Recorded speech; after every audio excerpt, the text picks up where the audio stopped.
stiamo attendendo di capire se si riesce a fare un election day nazionale, cioè quindi mettere assieme tutti. Siccome questo era il messaggio che arrivava da Roma e semplicemente non si è fissata la data per questo, non ci sono altre strategie. Se non ci sarà l'election day fisserò la data come è giusto che sia. Nessuna dietrologia, nessuna tattica occulta, semplicemente Luca Zaia aspetta un segnale esterno, visto che le regioni al voto in autunno saranno 6, inutile andare in ordine sparso, il principio ribadito di fatto anche da Massimiliano Fedriga in qualità di presidente della Conferenza delle Regioni, che aggiunge un tassello rigorosamente tecnico e amministrativo, ma dall'indubbio peso specifico. Viviamo un rischio concreto, cioè quella di far andare in bilancio provvisorio queste regioni, con la scadenza PNRR, ricordo, a giugno del prossimo anno.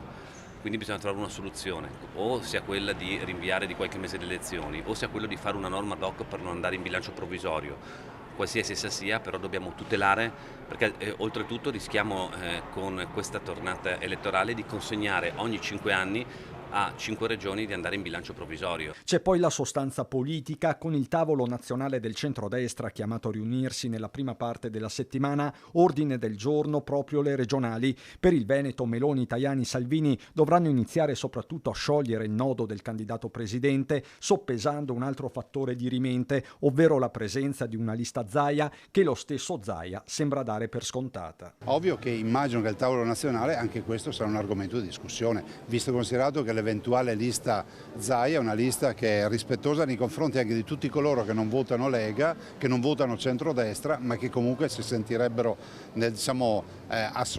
sarebbero disponibili a sostenere magari comunque una candidatura. Lista Zaia da un lato, futuro personale di Zaia dall'altro, con il diretto interessato che continua a professarsi fatalista. In Veneto si dice, c'è un proverbio che dice tutti la vuole e nessuno la ciol, o tutti lo vuole e nessuno lo ciol. Cioè, non ho la più pallida idea, guardi, zero assoluto, nel senso che non ho mai partecipato a riunioni o tavoli nei quali ci si occupi del mio futuro. Vedremo cosa accadrà, bisogna essere anche fatalisti, no?